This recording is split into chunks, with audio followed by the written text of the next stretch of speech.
Marcus Decroy pulled the brim of his baseball cap lower, the edge brushing against the silver strands at his temples. His wire-rimmed glasses sat squarely on the bridge of his nose, but even they couldn't shield the uneasy flicker in his eyes. He wasn't here tonight as the man who helmed a culinary empire, who'd graced the covers of glossy food magazines and been toasted by critics coast to coast. No, tonight Marcus was M. Davis, a name as generic as his disguise, and for the first time in over a decade, walking into his flagship restaurant didn't feel like coming home. It felt like walking into a trap. The familiar scent of rosemary, garlic, and seared prime cuts curled around him as he stepped through the tall glass doors of Meridian. The amber glow of the chandelier lights played over snow-white tablecloths. The crystal shimmered like stardust, and soft murmurs of conversation blended with the gentle clinking of silverware. It was everything he had built, every inch a cathedral to cuisine, every detail a reflection of his obsession with perfection. A wave of pride rose in his chest, warm and fleeting like an old memory, before anxiety choked it back down. "Good evening, sir. Do you have a reservation?" asked the hostess with a practiced smile. Sarah, 3 years on the floor, trained to read a room like a sommelier reads a vintage. Yet she didn't so much as flinch. She didn't recognize him. "Perfect. Davis, party of one," he replied, lowering his voice into a gravelly southern drawl he'd rehearsed during the drive over, every syllable just shy of theatrical.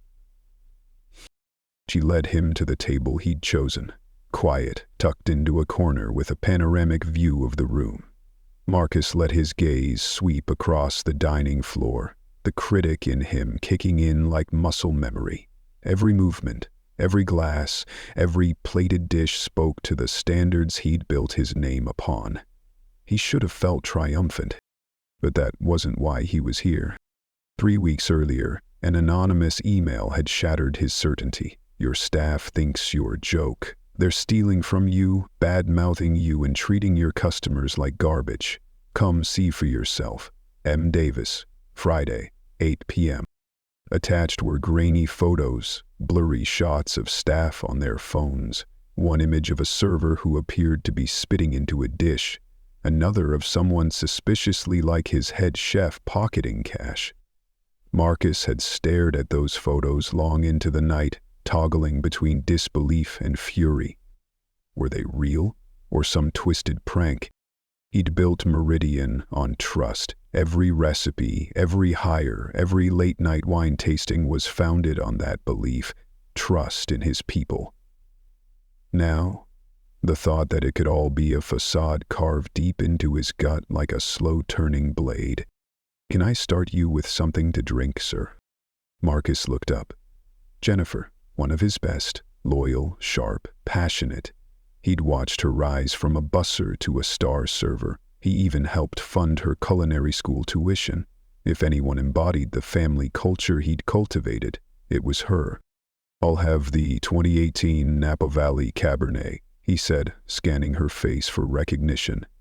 Nothing, just polite attentiveness. "Excellent choice," she said. "Our sommelier recommends pairing it with the dry-aged ribeye, if you're considering a steak tonight." He nodded, impressed despite himself. The poise, the product knowledge, this was the Meridian he knew.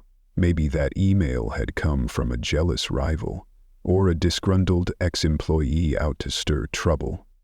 Maybe. Jennifer walked away, and Marcus allowed his eyes to drift again. A couple near the window clinked glasses awkwardly. Their body language whispered, "First date." An older man at the bar leaned into conversation with Tom, the bartender, who Marcus knew could talk wine like a sommelier, but pour shots like a dive veteran. It all looked normal. Impeccably normal. Too normal.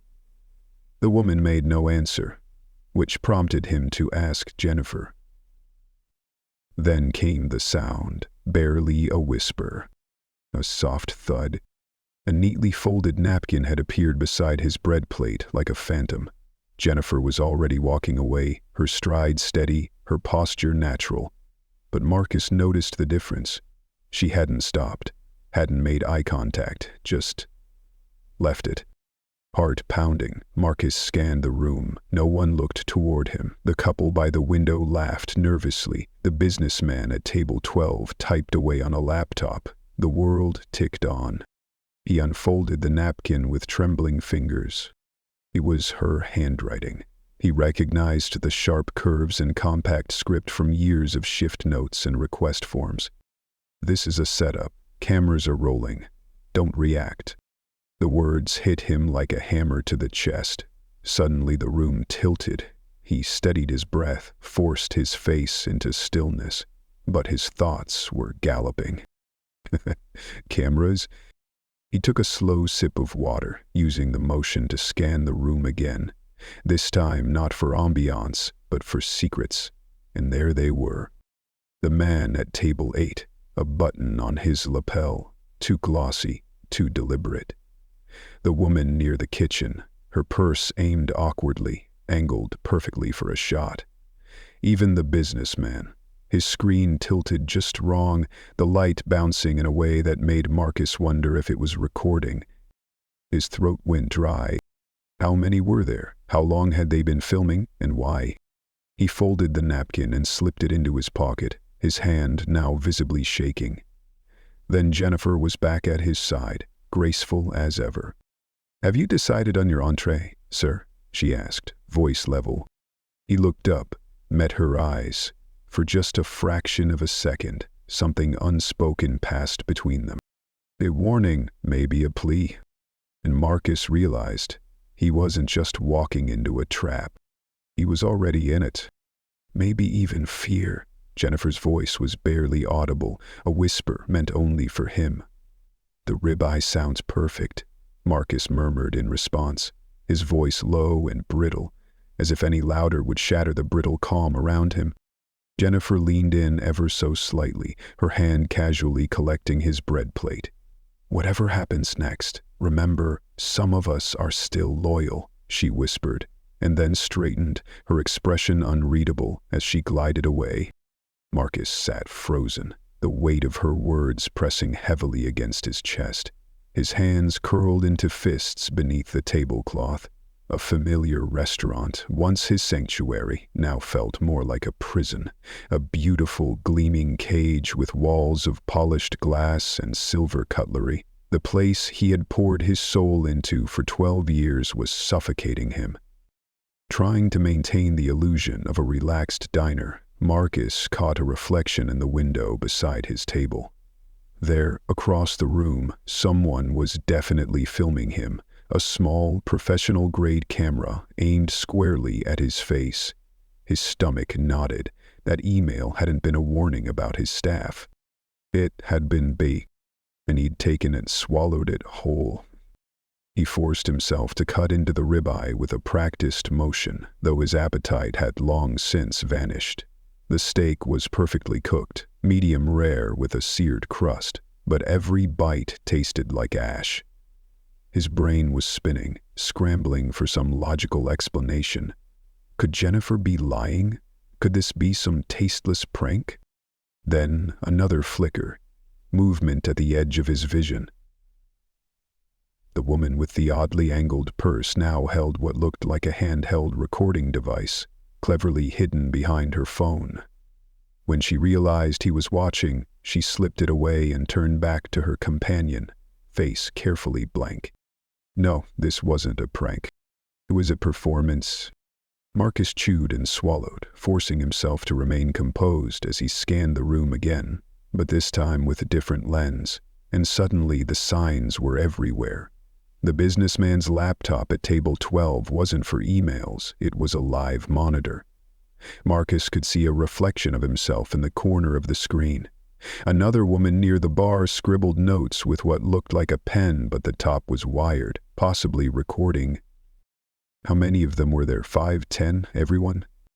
His hands started to tremble, and he quickly set down his fork, gripping his thighs beneath the table to steady himself. "Stay calm," he told himself. "They want a reaction. Don't give them the performance they're waiting for." But what were they waiting for? A laugh, high-pitched and pure, rang out from across the room. Marcus looked up, momentarily drawn by the sound of a child's joy. That's when everything shattered. In the far booth, partially obscured by a tall decorative plant, sat a man Marcus had mourned for over 7 years. Damon Cross.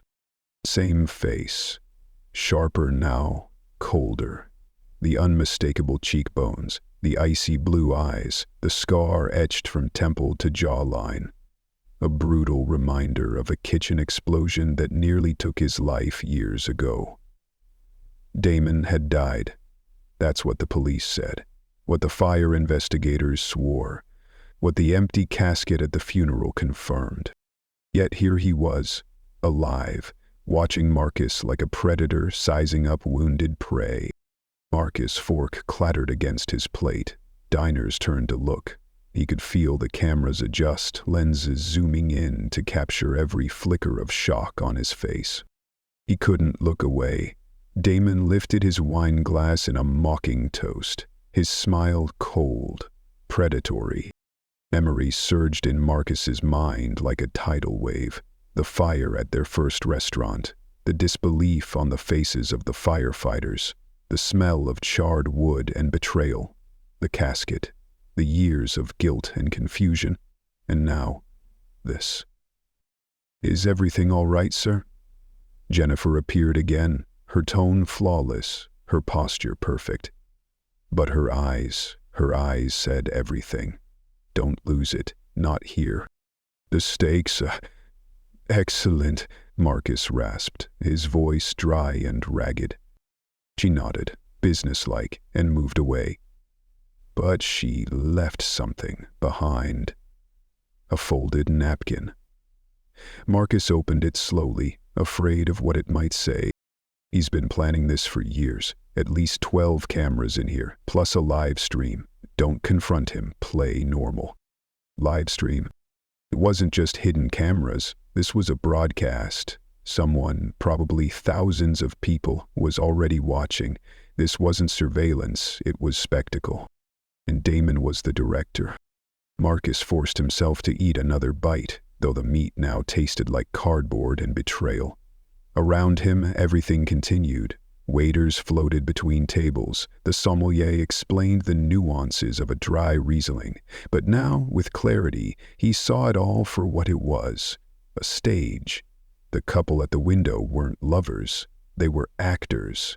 The gentleman at the bar, not a wine aficionado, but a plant. His phone likely a disguised microphone. Across the room, Damon leaned in to speak with someone on the opposite side of the booth. Marcus couldn't see them clearly, but the silhouette of professional-grade camera equipment gave away the truth. They were making a documentary, a twisted, theatrical hit piece designed not to accuse Marcus, but to annihilate him in the court of public opinion. This wasn't just about revenge.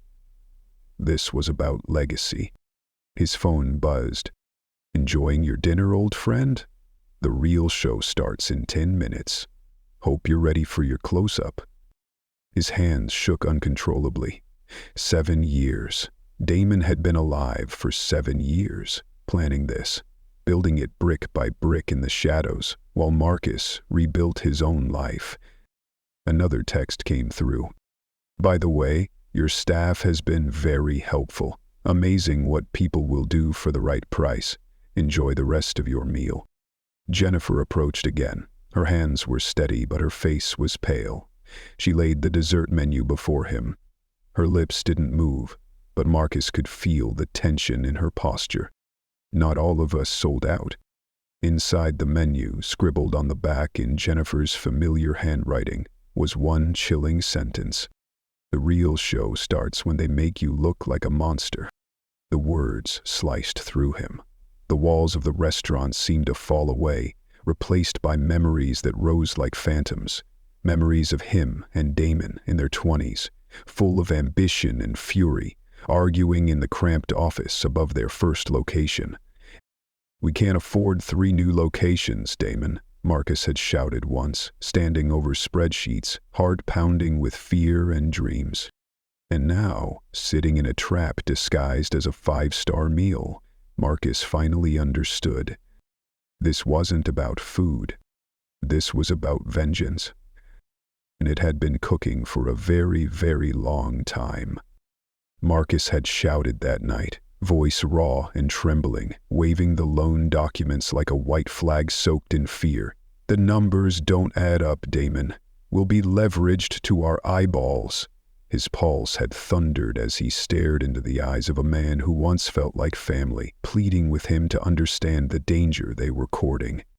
"That's how you build an empire, Marcus," Damon had barked back, his pupils dilated with ambition and desperation. His tone wasn't just confident, it was delusional. "You think the big players got to where they are by playing it safe? We take this loan, we expand fast, and we own the market before anyone else even realizes what's happening." But Marcus had refused. He wasn't just thinking like a businessman. He was thinking like someone who'd seen the rise and fall of too many restaurants, places with heart but no foresight, devoured by the consequences of reckless ambition. Their single location was thriving. Why risk it all for a gamble? That's when the fracture had begun. Back in the present, Marcus blinked rapidly, as if trying to push the memories out of his vision, but they were clawing at his mind, relentless. Across the room, Damon was still there, staring at him with that same cold, satisfied grin. Except now Marcus didn't just see the polished suit or the smirking showman orchestrating his downfall. He saw the man he once toasted to late into the night. The man who cried with him the day their restaurant opened. The man he once called brother. The memory of their last argument seared into his thoughts like a fresh burn. It had been after hours. The restaurant quiet, the floors mopped, the chairs stacked, and then Damon had burst through the back door, reeking of whiskey and fury. "You ruined me," he had snarled, grabbing Marcus by the collar and slamming him against the exposed brick wall. "I took out those loans anyway, using my shares as collateral. When you blocked the expansion, the banks called it all in. I'm losing my house. My wife left me. I have nothing." "You went behind my back," Marcus had spat, his fury rising like bile. "You forged my name on contracts, lied to investors, and dragged my reputation into your madness. You did this, not me." Then Damon had said the words that shattered their bond forever. "You've been stealing from the till." The accusation was beyond betrayal. It was war. Damon had presented doctored ledgers, falsified transactions, statements that painted Marcus as a thief. It was all lies, but Damon believed them, or needed to. It was easier to cast blame than to face the truth of his own unraveling. Marcus clenched his jaw now, trying to pull himself back into the moment. Cameras, eyes, the crowd around him. The real threat wasn't the past. It was the production unfolding around him. End of poem. This recording and the public are the effect. The fire had come just 3 weeks after that final confrontation. Marcus had been home, exhausted, when the call came. The restaurant was on fire. Damon was inside. By the time firefighters arrived, it was too late. The blaze had swallowed everything. They found a body in the office, charred, unidentifiable. But it wore Damon's watch, his wedding ring, his life. At the funeral, Marcus had stood over a closed casket, shattered by guilt. He wept not just for Damon, but for the ruin of everything they'd built. For 7 years he carried the weight of that guilt like an anchor around his neck. He honored Damon's memory, donated to charities in his name, built Meridian as a tribute to their dreams, to what could have been. But Damon had been alive and planning. Marcus's heart stilled as it all came together. The body in the fire hadn't been Damon. It had been someone else. An innocent? A stranger? A victim? Dressed in his jewelry, burned to erase identity. The insurance money would have covered Damon's debts and bought him enough silence to disappear and re-emerge years later with this plan for revenge. 7 years of mourning. 7 years of building a legacy on what Marcus thought was loss, but was really a lie. When he looked up again, Damon was no longer seated. He was walking, slowly, deliberately, toward Marcus's table. His steps were measured, his posture calm, and yet the air around him crackled with tension. The cameras, now fully visible, tracked his every move. Real diners began to notice the stillness, the focus, the strange electricity in the room. "Marcus D. Croy," Damon said when he reached the table, his voice crisp and loud enough to pierce the hushed restaurant. "It's been a long time." Marcus's breath hitched. His voice barely worked. "Damon, you're alive." Disappointed. Damon's smile was venomous, a snake baring its fangs under candlelight. "You've done quite well for yourself since I died. Built an empire from the ashes of our partnership, didn't you?" TJ. The heat of the spotlight burned against Marcus's skin. Every movement around them felt staged, because it was. The show had started. Damon wasn't just confronting him. He was crucifying him. "You faked your death," Marcus whispered, disbelief mixing with horror. "I had to disappear," Damon said, voice rising, echoing through the restaurant. "Before you completely destroyed me. You stole from the business, blocked every chance we had to grow, and then tried to pin your crimes on me." Marcus could hear it now, the performance in Damon's voice. This wasn't a conversation, this was a trial, and Damon was speaking to the cameras, not to him. "The fire was an accident," Damon added, milking every syllable. "It was all fiction." But Marcus could feel how compelling it would be to an outside viewer. Damon had always been the showman, the storyteller, the one with charm, with presence. Marcus was quieter, less polished. He ran the books. Damon ran the room. "That's not what happened," Marcus said, but his voice cracked under the weight of disbelief and fatigue. "Isn't it?" Damon leaned in, his tone softening just enough to cut deeper. "Because I have proof, Marcus, 7 years worth, about who you really are." And just like that, the trap was complete. Before Marcus could form a response, the dining room exploded into chaos, not the kind of chaos born from missteps, but a spectacle so precisely timed it could only have been scripted. It was destruction masquerading as coincidence, a symphony of stage disaster orchestrated down to the second. It started in the kitchen.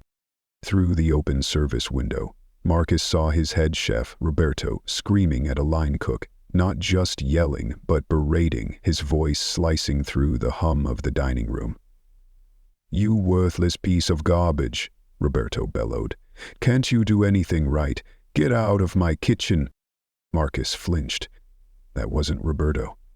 Not the real one. The Roberto he'd worked with for 5 years had a zen-like calm, a leader who trained young cooks with kindness and precision. This version was volatile, unstable. The line cook, Tommy, a young culinary grad with promise and nerves, backed away, eyes brimming with tears. His reaction didn't look rehearsed. It looked real. Marcus began to rise from his seat, instinct overriding caution. But Damon's hand clamped firmly onto his shoulder. "I wouldn't do that if I were you," he whispered, his tone low and venomous. "The cameras are watching your every reaction. Wouldn't want them to think you condone this kind of behavior, would you?" Marcus froze. Then came the next act. A young woman burst through the kitchen doors, carrying a steaming bowl of soup. Marcus didn't recognize her. She wasn't on staff. She stumbled dramatically near table 12 right, where the planted businessman sat, and flung the bowl mid-fall. Soup splattered across his laptop in a grotesque display of liquid chaos. From where Marcus sat, he could see pieces of raw chicken floating in the broth. "Oh, my God," the woman screamed. "I'm so sorry. The kitchen, they're serving raw chicken." The businessman began retching on cue. "I ate some of that," he gasped, clutching his stomach. "I think I'm going to be sick." Guests turned. Conversations died. The phrase raw chicken echoed like a gunshot. Marcus could feel the energy shift, the horror, the confusion, the judgment, and the cameras captured it all. Every startled expression, every whispered concern, every moment of Marcus's silence. Then table 6 erupted. The woman clutched her throat, her face rapidly reddening. "I can't breathe," she wheezed, clawing at her neck. "Something in the sauce. I'm allergic." Her companion stood, knocking over a chair. "She's having a reaction. Call an ambulance. This restaurant is poisoning people." Art hives, fake but disturbingly lifelike, blossomed across her skin. The performance was chillingly believable, Oscar-worthy. Servers appeared from all directions, but they weren't his servers. Their reactions were panicked, clumsy. One dropped a tray of glasses that shattered near the entrance, sending guests scrambling. Another began shouting at a customer in a shrill, unprofessional tone. Every detail had been calculated to make Meridian look like a crumbling disaster. "What's happening?" Marcus whispered, though the answer hung heavy in the air. Damon's voice was as smug as it was deadly. "Just the truth coming out," he said, eyes gleaming. "Amazing what people will do for money, huh? A few bonuses here, a night off there, and suddenly your 5-star restaurant is staffed with chaos." Through the kitchen window, the disaster continued. A pot of sauce had been intentionally dumped on the floor, slipping up a line cook. Orders were being mixed, dishes burned, and the entire kitchen looked like it belonged in a viral horror story. Then Marcus's phone buzzed. It was a social media alert. Someone was live streaming the chaos. The viewer count was already climbing, thousands of eyes watching Meridian implode in real time. Comments flew in. "This place should be shut down. Health code nightmare. Never eating here again." Damon chuckled. 20,000 viewers, and climbing. Funny how fast a reputation can vanish. By tomorrow morning, you'll be national news. A monster. A fraud. The chef who let it all burn. Jennifer appeared at Marcus's side. Her face was pale, but set with resolve. As she leaned down to collect his glass, she whispered, "Most of the kitchen staff you see, they're not yours. Roberto's locked upstairs, too. Told your team it was a routine night off." A flicker of relief surged through Marcus. His team hadn't betrayed him. But that small comfort was quickly drowned out by the scale of the deception. Damon hadn't just staged a scene. He'd replaced an entire world. Across the dining room, a woman screamed, waving what looked like a cockroach in her hand. "How is this place still open? Where's the health department?" The cameras caught it all, and the audience at home, they were buying every second. "The beautiful thing about the internet," Damon said, leaning in close, "is that nobody cares about the truth. They care about spectacle, about villains. And tonight, you're the main course." Marcus sat frozen, watching years of work, sacrifice, and dreams melt into ruin before his eyes. But then, something inside him shifted. It wasn't rage, it was clarity. The same instinct that helped him survive the restaurant world, the same strategic mind that turned a one-location eatery into a culinary empire, kicked in. Marcus inhaled slowly, his pulse steadied. "You know what's funny about elaborate schemes?" he asked, his voice calm.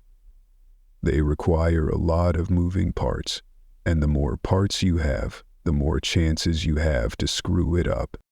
Damon's smile faltered. Marcus pulled out his phone, deliberate, visible. For example, he said, you screwed up the allergic reaction. Damon narrowed his eyes. Marcus continued, she said she had a seafood allergy. But we haven't served seafood on Friday since my sous chef developed one himself 3 years ago. We changed the menu, removed all risk. A flicker of doubt passed across Damon's face. And Roberto, Marcus said, voice louder now. He's been mute since a car crash, communicates with sign language and writing. That guy back there screaming, not my head chef. He typed rapidly on his phone, confident, calm, calculated. You've been watching me, Marcus said, but you stopped watching the business. You're working off old intel. You're bluffing, Damon hissed. Am I? Marcus smiled coldly. Because I just sent a message to Sarah Chin at Channel 7. You remember her? She's been dying for an exclusive on me, and she's very interested in a story about a man who faked his own death, committed insurance fraud, and staged a public takedown with hired actors. Damon's face drained of color. You can't prove anything, he snapped. Oh, but I can. Marcus opened a folder on his phone. I never really believed you were gone. Call it paranoia, or just intuition. So 5 years ago, I hired a private investigator. Took him 2 years, but he found you. Found your trail, Seattle, Portland, Denver. Same scam, different stage. Around them, even the hired actors seemed to pause. The weight in the room shifted. I've got photos, bank statements, rental invoices for your fake kitchens, even recordings of you pitching your little takedown business to potential investors. And now, Damon had no words. Only the cameras remained. And for the first time that night, Marcus knew they were finally pointed at the right villain. Marcus leaned forward, his voice a whisper, yet somehow sharper, deadlier than a shout. But here's the really beautiful part, Damon. While you were busy hiring actors and planting fake disasters, I was setting up a little production of my own. He tilted his head toward the kitchen. There, through the service window, the real Roberto had just appeared. Disheveled but unharmed, the head chef looked stunned, but already began barking silent commands and directing the chaos back into order. The real staff, those who knew the rhythm of the kitchen like a heartbeat, were filtering in now, piece by piece, like a returning army. I got Jennifer's text the second you walked in, Marcus said, still calm, still precise.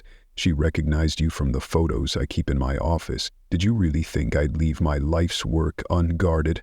That I wouldn't have backup plans for something like this?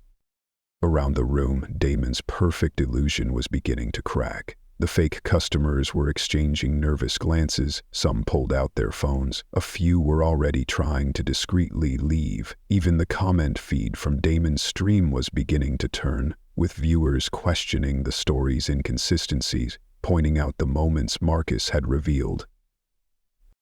You're lying, Damon hissed, but the tremble in his voice betrayed him. Oh, Damon, Marcus said, rising from his chair. The beauty of live streaming is that it works both ways. He held up his phone to the nearest camera. This, Marcus said, turning the screen toward the lens, is my live stream. Cameras I installed after I got your anonymous email 3 weeks ago. They've been capturing everything. Your fake staff, your stunts, your threats, and they've been broadcasting to a very different audience. Damon's eyes widened as the truth landed like a punch to the gut. His confident smirk collapsed into something closer to the panic Marcus remembered from their last fight 7 years ago. 27,000 viewers, Marcus said, checking his phone, and climbing. They're watching a masterclass in fraud, watching your entire con play out live, with every single co-conspirator caught on camera. In the distance, sirens began to rise, low at first, then swelling, cutting clean through the tension hanging in the air. Oh, Marcus added casually. Did I mention I called the FBI? Yeah. The color drained from Damon's face. You're bluffing, he repeated, his voice cracking. No, Marcus said with a smile as cool as steel. But you were. The restaurant doors burst open. FBI agents stormed in, guns holstered but visible, badges raised. The fake diners froze. Some tried to melt into the crowd. Others slowly raised their hands, their faces drained of color. Damon Cross, the lead agent called. You are under arrest for wire fraud, criminal conspiracy, insurance fraud, and multiple counts of extortion. Damon barely breathed. 6 months, he whispered, stunned. Marcus nodded. They've been building their case since Denver. They just needed someone to catch you in the act, someone willing to be bait. Damon's mouth opened slightly. The anonymous email. That was you? Guilty, Marcus replied. And you walked right into it. Though I've got to say, I spotted your writing style immediately. 15 years of partnership left an imprint. As the agents cuffed Damon's wrists, he locked eyes with Marcus one last time. You son of a... This was all a setup. The best kind, Marcus said evenly. The kind where the villain builds the trap himself. The lead agent turned. Mr. DeCroy, thank you. Your evidence was critical to this investigation. Marcus nodded. Then he turned slowly to address the room. Real diners and actors alike, the confused and the complicit, and most importantly, both live-stream audiences. Ladies and gentlemen, he said, standing tall, voice calm but resonant, I want to apologize for the disruption to your evening. What you've witnessed tonight is an elaborate con, one meant to destroy not just a business, but a life. That man, he said, pointing at Damon, faked his death 7 years ago. He spent the time since running criminal scams just like this one across the country. The room was silent. This, Marcus said, gesturing around him, is my restaurant. My name is Marcus DeCroy, and I built this place with integrity, with hard work, and with people I trust. Damon surged to his feet one last time, voice rising with desperation. Shut up! You don't know what you're talking about. But Marcus had already raised a tablet. This is Seattle, March 2023. He pressed play. Footage rolled. Clear, damning. Damon handing envelopes to paid disruptors. And this, Marcus swiped, is Denver. August 2023. The Copper Kettle. Another staged takedown. Another restaurant ruined. He stepped smoothly aside as Damon lunged for the tablet, dodging effortlessly. For the first time in 7 years, Marcus felt strong, unshakable, free. You see, Marcus said to the camera, Damon's not fighting corruption. He is the corruption. He calls it reputation management, but it's extortion. He destroys honest businesses and then offers to fix their image for a fee. The restaurant erupted as agents pulled Damon from the building. Jennifer, watching from the kitchen, had tears in her eyes. Jennifer, Marcus said gently, turning to her, would you comp everyone's meals tonight? I think we've given our real guests enough entertainment for one evening. Damon from the back of the room shouted one last time. This won't save you, Marcus. They'll still remember this night. You're right, Marcus said, not turning back. They'll remember the night a ghost came back to life, tried to destroy an honest man, and lost. As Damon was shoved into the back of a black SUV, the chat feeds lit up. Justice for Meridian. Damon the Frog. Marcus wins. Food bloggers were already backtracking. News stations began requesting interviews. The tide was turning in real time. But Marcus didn't feel triumph. He didn't feel vindication. He felt tired. Bone deep, soul-weary tired. 7 years of guilt. 7 years of honoring a friend who didn't deserve it. 7 years of wondering if he could have saved Damon, or stopped him, or changed the ending. Now he knew. Some people don't want to be saved. Jennifer came to stand beside him. "Boss," she said softly. "What now?" Marcus looked around his restaurant. His real restaurant. Real staff, real guests, real life. "Now," he said, voice quiet but steady. "Now we go back to work." He paused, glancing at the camera one last time. "And maybe next time I get an anonymous email, I'll just delete it." But deep down, he knew he wouldn't. Because sometimes the only way to move forward is to face the truth, no matter how painful. And the cameras finally stopped rolling, but the real story was just beginning.